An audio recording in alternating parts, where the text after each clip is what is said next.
You're listening to Discography Discussion, episode 199, Orgy, hosted by Dan Terry. Hey man, I'm just rolling. What? Rolling. Come on. And Joseph Wren. Tell that to 2003 Dan, who decided he wanted to revisit Zayo. I mean, anything can happen, right? Presented by discussmetal.com. And if you think she's guilty by design, but that's better than nothing, then you are ready for this episode of Discography Discussion. I am Joe. That is Dan. Industrial December 2020 continues. It does continue. Are you guys still awake after that Godflesh episode? Because I'm not. I have been asleep for at least the past 9 days. I know it came out 7 days ago. Don't ask questions. Time machines were involved. Dude, Godflesh is so heavy. Anyway, we're done talking about that. Orgy is not, well, Orgy's not as heavy as Godflesh, but they're what I like to call Orgy heavy. They've got a very abstract heaviness to them. I'm just kidding you guys. It's basically new wave with heavy guitars. Absolutely. It has that 80s influence that followed us out of the 90s into the early 2000s. Yes, Orgy has electronic elements. They're not exactly industrial, but they have that sound. They have that electronic-driven sound that I can only compare one-to-one to Dead Z. We brought that up a long time ago on the Dead Z episode. It just has that sonic quality of this band listened to a lot of new wave bands from the 80s. I could definitely agree with that. I do think that Orgy is unique and that they definitely are more on the industrial side, the electronica side, than like a Dead Z. Whereas you got Dead Z that's like very synth-laden, very slow and, you know, kind of doomy a little bit, like more fantasy, Dungeons and Dragons, occult magic, stuff like that. Whereas, you know, I guess what I'm trying to say is that like if Dead Z is Skyrim, then Orgy is Cyberpunk. You know, I like that. As far as the vibe goes, Orgy is more what I would have called whenever I was younger, like futuristic music, man. When you're listening to Orgy, you've got visions of androids walking around a dark city. You know, you've got like basically you're imagining the set of Blade Runner. Like, let's just, you know, get that out of the way. And I mean the original set of Blade Runner, you know, with the one it was like actual paintings and not like just a big green screen. Is this before or after the Unicorn Dreams were inserted into the film? No comment. The interesting thing about Orgy is they were one of the first bands that was signed to Korn's Elementary Records, who also signed Dead Z. Fuck yeah. I'm assuming John Davis was just a big fan of this, like, you know, new wavy, you know, metal infused stuff. So he put his money into it. And I think that's awesome. I don't know a whole lot about Orgy's origins, no pun intended, but I know that like there might be like a debut record hiding out there somewhere that I couldn't find. But as far as I'm concerned, this band started with Candy Ass. Absolutely. And it's very frustrating to me that this band really only has 3 albums. I remember Jay Gordon being one of those names that always comes up. He was always showing up on soundtracks and guest appearances. You have the Queen of the Damned soundtrack where he does one of the Lestat songs in the midst of there being no new Orgy album to support. Yeah, I mean, I'm not really sure what happened with Orgy, to be honest with you, because you know, they put out Punk Static Paranoia, and then they actually did make a comeback. They put another record out in 2015, and I mean, talk sick. Get it? It's like sick, like toxic, but it's talking. It's when you're sick. Kind of like what I'm doing right now. But like, I definitely think that like they were very, very, very iconic for this time. I think 1998 through 2004 was almost kind of the only time that a band like Orgy could thrive. But we'll get into all of that. Well, before Dan ties himself to me to record a sweet podcast, I'm going to take this time to say thank you to everyone for listening to the podcast. Thank you for listening and for subscribing. If you are not a subscriber, then you can find everything Discography Discussion at discussmetal.com. We are on Spotify, Apple and Google Podcasts, TuneIn Radio, Stitcher, iHeartRadio, twitch.tv/DiscussMetalDan for all your gaming and live show streaming needs. So if you have an Amazon Echo or a Google Home, you have no excuse. Ask it to play the latest episode of the Discography Discussion podcast, and it will. We're also on Facebook and on Twitter at Discuss Metal. Be sure to like, favorite, and subscribe. It really helps us out. It lets us know you're listening. And now Dan is going to tell us all about 5-star reviews. We love 5-star reviews here on Discography Discussion. Leave us a review on whatever podcasting app that you're listening to us on currently. Even if it doesn't let you, hit the contact us button at the top of the website, and be like, why can't I review Discography Discussion? And they're going to be like, I have no idea what you're talking about, if you get a response at all. But you should still totally do that. One of the best things that you guys can do for our podcast that you have been doing has been sharing the episodes with your friends, your family. It seemed like everybody shared that Zao episode we put out. And that thing is still climbing the charts. Absolutely. So keep on liking, keep on sharing, keep on subscribing, keep on emailing, keep doing all that good stuff. Over on Facebook, in reference to episode 196, Zao Revisited, Roy Gowdy, formerly of Zao, said, "Guys, great episode. I really enjoyed your take on the early stuff. Thanks for all of the compliments. Also spot on regarding Eric Reeder's early role. It's great to hear him included and cited for the influence he had. Some additional validation. We were friends with 6 Feet Deep, so no doubt they were some inspiration on Eric's vocals." Well, yeah, absolutely. And then Eric Reeder, also formerly of Zao, commented, "Holy shit. I'll give this a listen." He goes, "Thanks. 6 Feet Deep, strong arm focused were big influences with big initial influences for me, with the first initial influence being the Crucified." So that was really, really cool. Always love hearing from members of Zao. Obviously, if you listen to that episode, you know exactly why. John Robinson commented, "Great episode. Really love the take on the different albums. For me, in order, my favorites are Well-Intentioned Virus, The Fear Is What Keeps Us Here, and Liberate." So that's really, really cool. And John Robinson also says, "Also, you should have been given 5 minutes just to talk about Pyrrhic Victory, which is completely underrated and one of my most listened to albums." Well, I can't control that. Joe just starts a timer, and if it goes all the way down, he's got some leads that are attached to a part of my body that I do not want to have shocked. So I got to be done before the timer's over. Oh, and Jesse Hawley of The Satire, who was also on Discuss Metal recently, just said, "I just want to say foreplay is a good thing," which, again, if you listen to that episode, you'll know exactly what he's referring to. May have been my actual first sex metaphor on the podcast. At least that Joe left in the podcast. Let's put it that way. It's the only one that didn't get beeped in recent memory. There's also a tweet from Jeddah PA. "Another excellent episode. Glad to see Awake getting the love it deserves. I'm still trying to figure out why What Will You Find isn't a live show staple for the band. Lots of great discussions about each of the albums.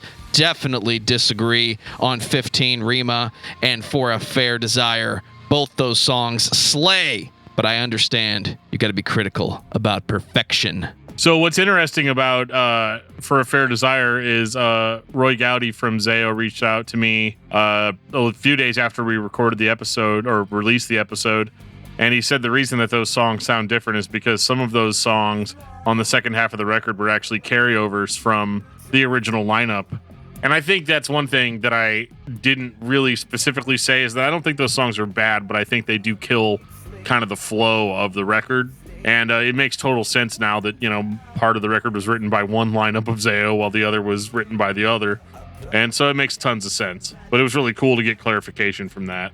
In regards to episode 55, Judas Priest with James Rolfe, all hail the mighty Rolfe, Mushroom Nerd CGN said, "It's a shame that you guys mentioned pretty much every Priest album, but no Stained Class. But still, loving the show so far. It's awesome. Thank you so much. Hopefully, it's not just because James Rolfe is there. But, everything's always better when James Rolfe is there." I listened back to that episode. We definitely didn't mention that one, and that's definitely our bad, because that episode happened on a whim. That was an overnight. Judas Priest has a new album. They're playing live. It's the first show of the tour. And James sends us an email and says, "Hey, do you guys want to talk about Judas Priest? Like right now. I just went to the show. It was great." And Dan and I both said, "Okay." I think that might be our fastest turnaround to date. I had that episode out in 6 hours? 6 hours or so, yeah, because we wanted to be the first outlet to report, what Judas Priest was playing on their Firepower tour. First date of the tour. I mean, come on. Get to see Andy Sneap up on stage. I've heard all the records that guy's produced, but I've never seen him play. James is doing some cool stuff lately. I wonder if we can get him back on the show. Maybe some Discuss Metal. Maybe. I don't know. I'll have to reach out. We'll see. Extraordinarily busy man. If there's one guy on the internet that's busier than I am, it's James Rolfe. So, Dan, tell me about Orgy. I'll tell you when you're older, son. Oh, you mean the band? Oh, we can talk about the band. Yeah, that's totally fine. Orgy was formed in 1994 from Los Angeles, California. Bet you thought they were British. You thought they were British, but they're not. They're definitely not. They're tagged nowadays as an American rock band, which, I mean, calling Orgy a rock band is kind of not really explaining the full picture. So I would say that they are at the very least an industrial rock band. But there's definitely some like alternative music in there, a little bit of club music, especially later on.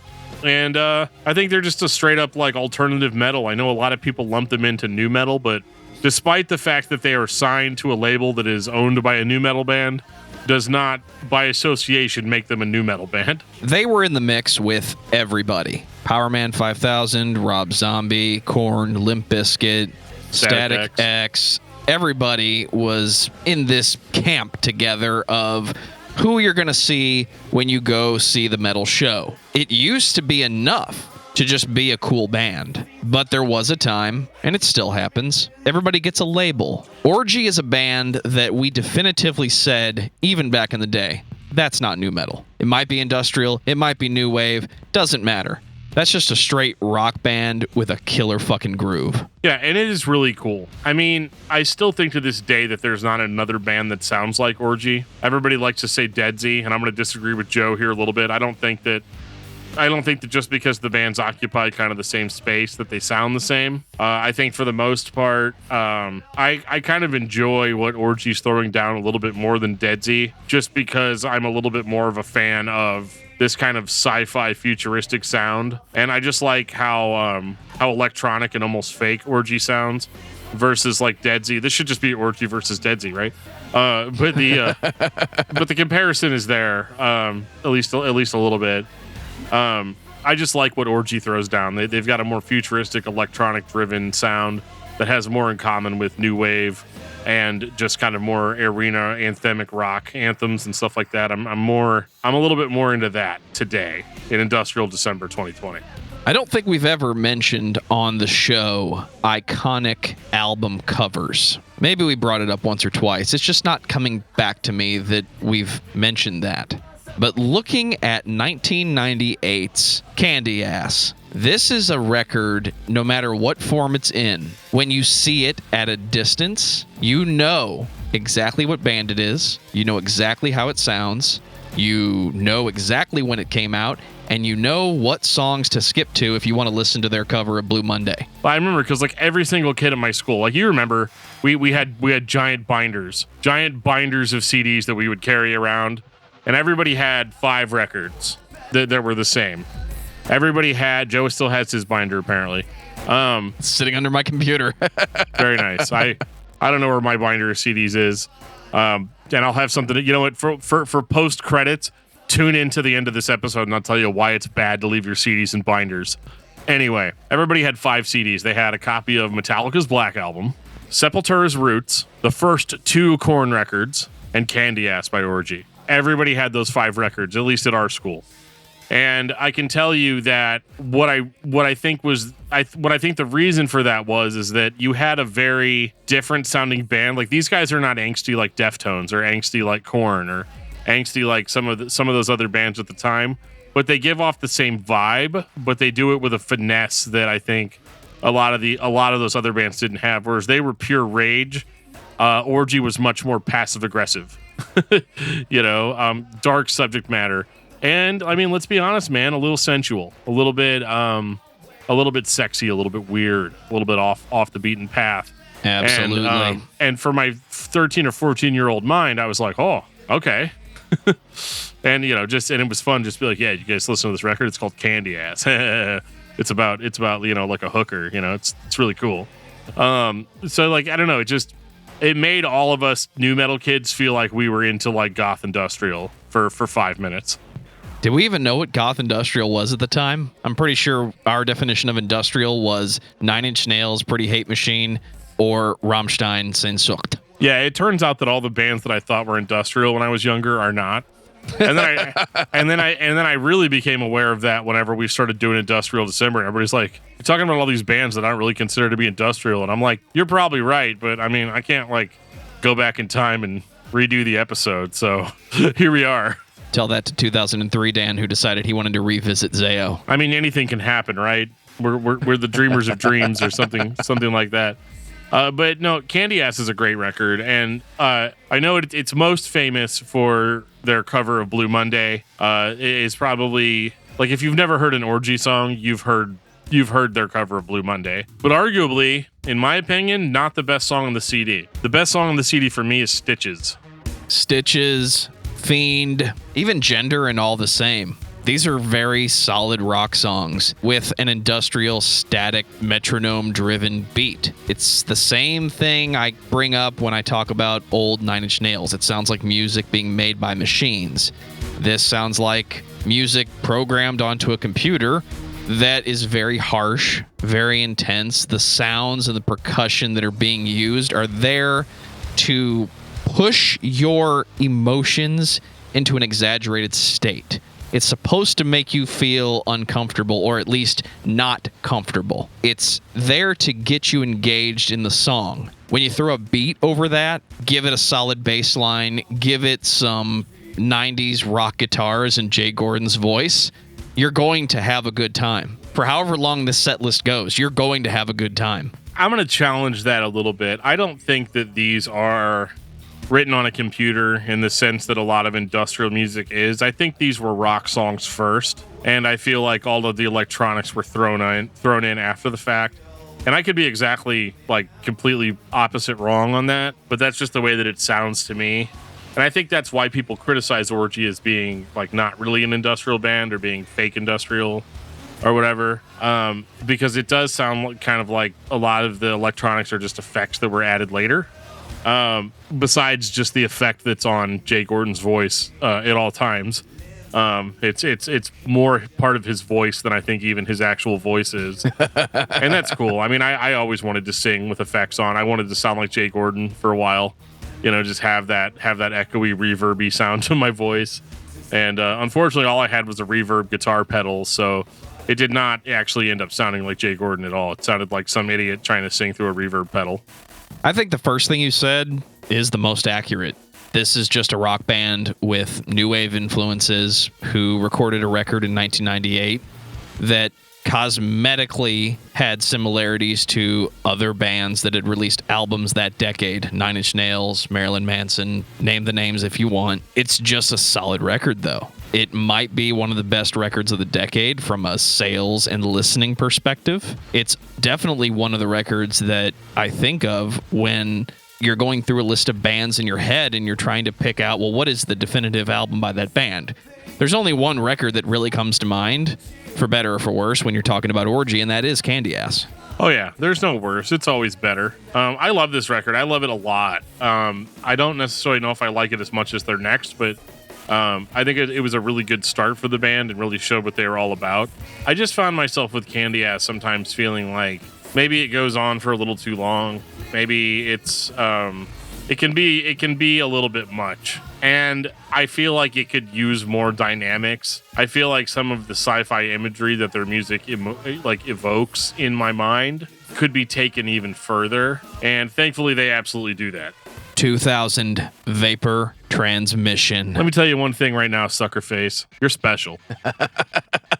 So you're coming off of Candy Ass, and you're like, okay, new Orgy record. Let's be honest, you're stoked because this is kind of a rule that I found in a lot of discographies in a lot of the bands we talk about. The first album's always really cool, maybe even classic, but the second record, that's where it's at. You know, this is where you've learned to do the thing that you do better. And so this one is more sci-fi, more electronic. And it also doesn't, have to rely on a popular cover song to be released as the single to carry the record. This is Orgy on their own laurels, so to speak. And I think that the dynamics on this album are off the chart. They go they're actually a little bit harder on this. On this record, you could almost make the argument that they are, I don't want to say new metal, but maybe alternative metal a little bit. You've got a little bit of that harder rock sound that's kind of on the fence of whether it wants to be rock or metal. Jay Gordon's vocal approach is less subdued than it was on Candy Ass, so he's a little bit more dynamic. It's a little bit more aggressive. He's still Jay Gordon, so he's not going to just start screaming or shrieking or anything like that, but like, I don't know, his chorus game is much stronger on this record. And I think, honestly, probably my favorite song on the entire record is Opticon. Just that, the chorus on like message to Opticon, like it's burned into my brain forever. Like I'm never gonna not be able to think about that song when I'm thinking about Orgy. But like to follow up a song like Opticon, which I think is probably the strongest song on the record. Then you follow it up with Fiction, which was the single, and that song absolutely blows your mind. But if you take those two songs together, the way they're presented on the record, it's perfect sequencing, because you hear Opticon and you're like, cool, this is it. This is the Orgy that I want. And then they do something different on Fiction, where it's a much more like faster, kind of more driving song. But it's the chorus is hyper melodic, hyper catchy. You know, you get the vocoder voice in there at the towards the end of the song, and this is the band's sound fully realized.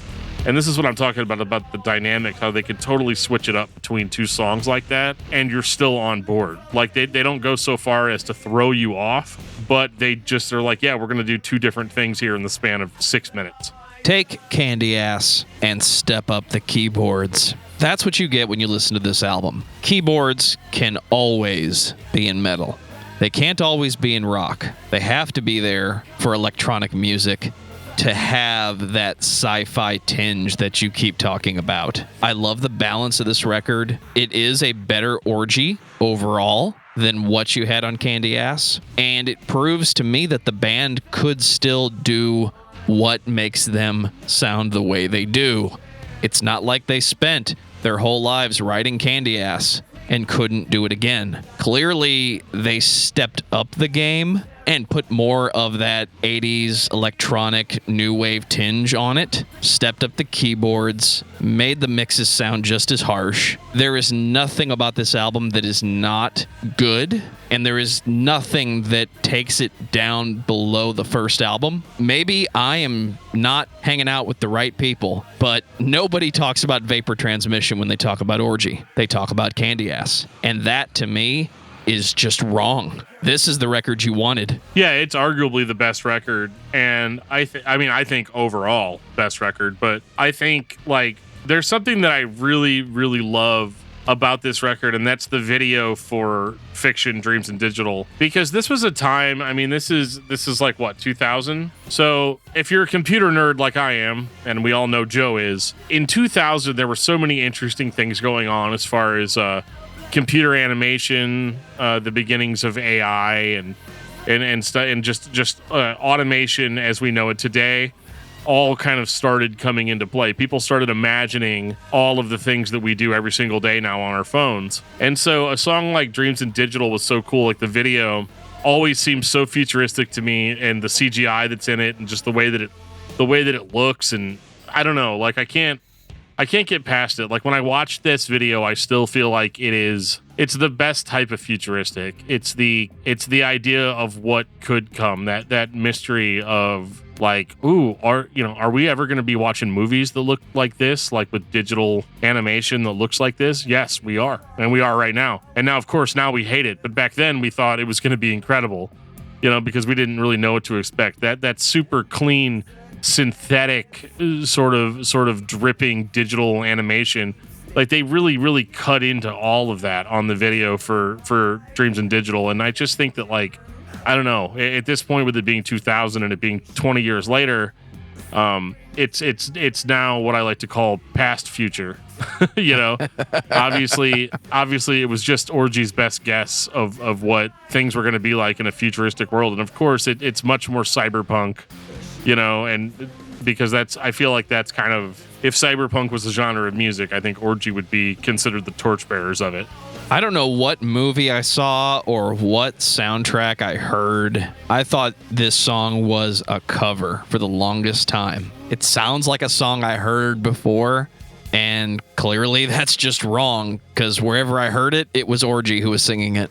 You keep mentioning cyberpunk and science fiction. Most of the time, that stuff is not as bright as this record sounds to me. This record's not dark enough to be cyberpunk. It's not dark enough to be Blade Runner. I don't know, man. I think it's pretty dark. I mean, listen to the song Eva. Ava. That song is super dark, but it's dark in like a new wave sort of way. You know those new wave bands that all sounded like super happy, super poppy. Tears for Fears comes to mind.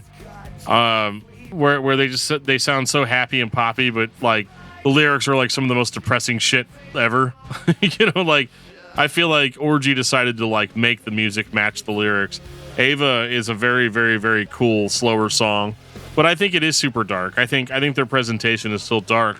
It's dark, but it's not dirgy, because we're in the future now and everything's synthetic and super clean, and that's, I don't know, man. Like, this record pulls a lot of nostalgia out of me from a time period where I was playing N64 and convincing myself that, like, man, these graphics, like, they look almost as good as the movies that the games are based off of and stuff.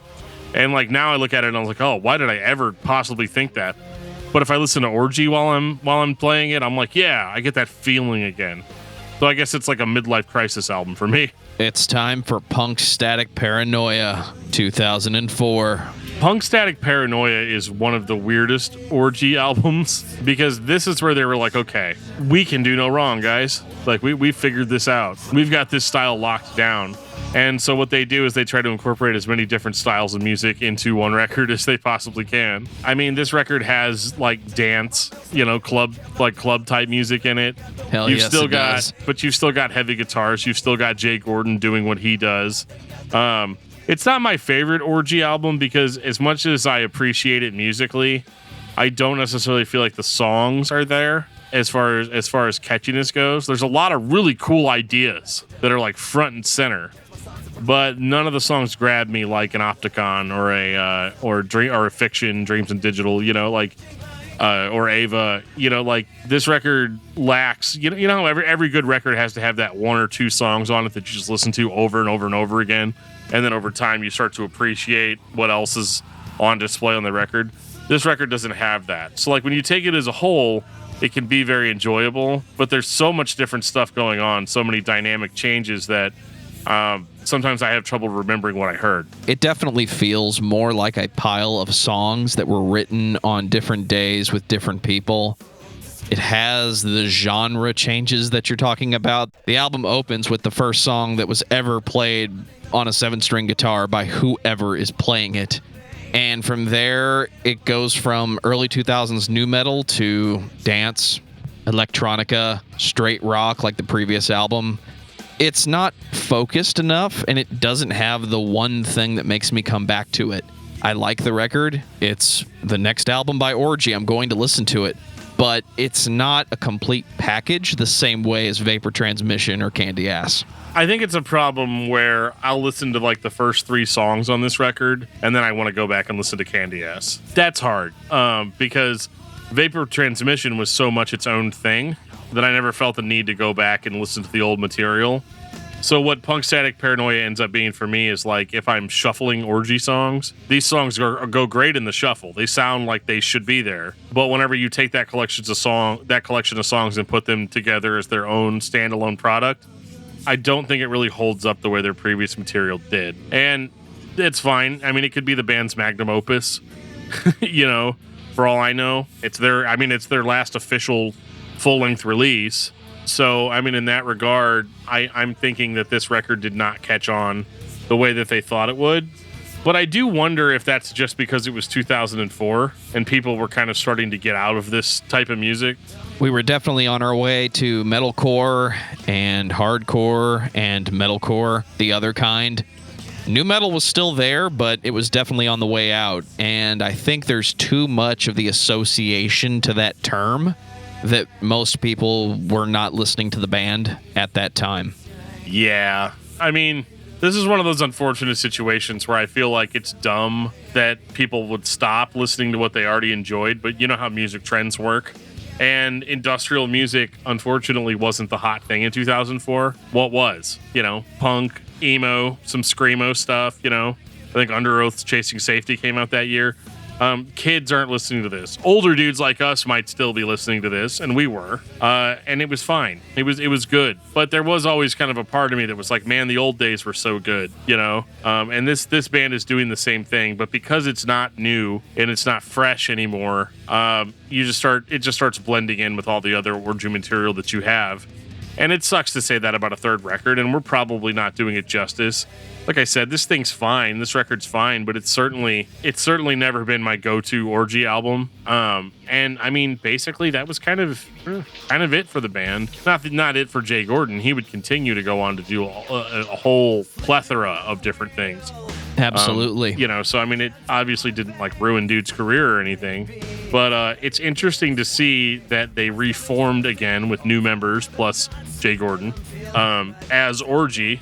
And in 2015, they put out a EP. That's right, I said an EP, and I'm actually going to talk about it for a minute because normally I would skip over the EPs. You may have noticed we skipped over Orgy's EPs up to this point, but I think it's worth talking about considering the last record was in 2004 and this one came out 11 years later. And I got to say, with Toxic, there's no trying to sound like the old Orgy in the sense that like Jay Gordon sounds the same. But this is definitely more of a pop rock electronic album. And I would hesitate to call it Orgy just because it is definitely more of a pop vein.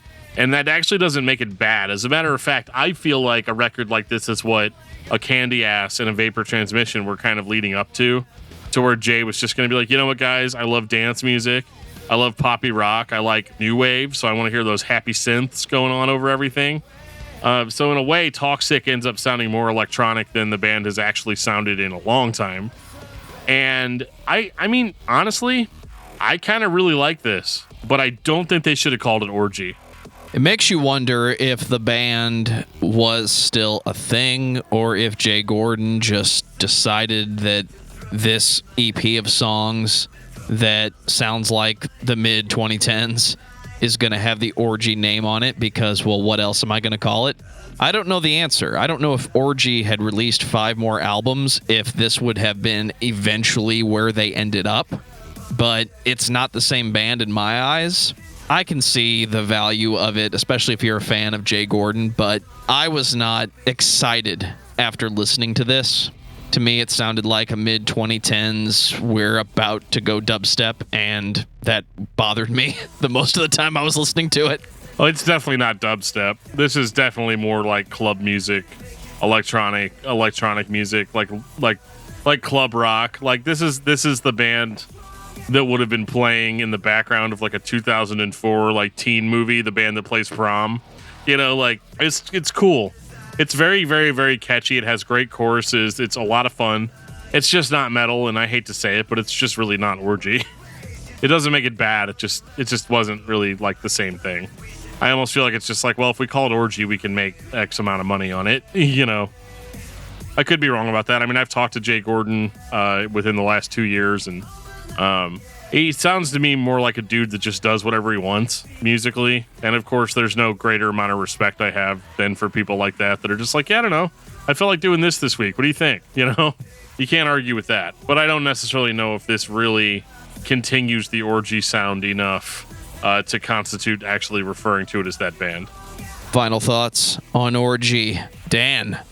I think Orgy is a band that if you... I don't know. I don't want to say like on the fence. I mean, it's been since 1998. If you're not listening to Orgy now and liking it, then you're probably never going to. You've had enough time.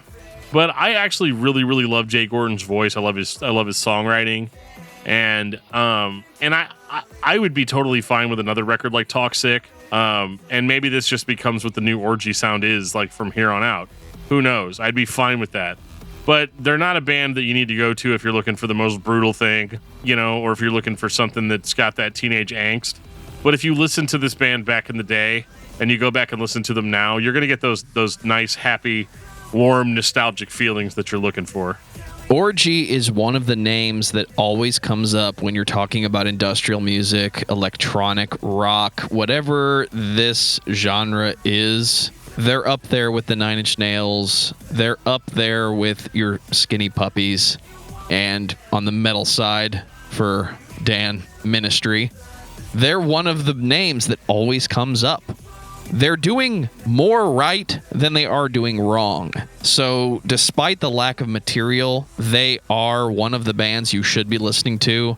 If you've never listened to Orgy, I don't believe you. You've heard Candy Ass. You've heard most of the songs from Candy Ass. And if you've heard nothing, you've heard Blue Monday. No matter how much you've listened to this band in the past, I don't think you've listened to them enough. So you need to be listening to Orgy. You need to be listening to Vapor Transmission. It will fill in the gaps, and it will make you love the band again if for some reason you stopped along the way. Dan, what's your album of the week? You know, it's been a long time since I had some good death grind in my life, so I've been listening to Slaughtercult by Exhumed. Gore metal, baby. Let there be gore.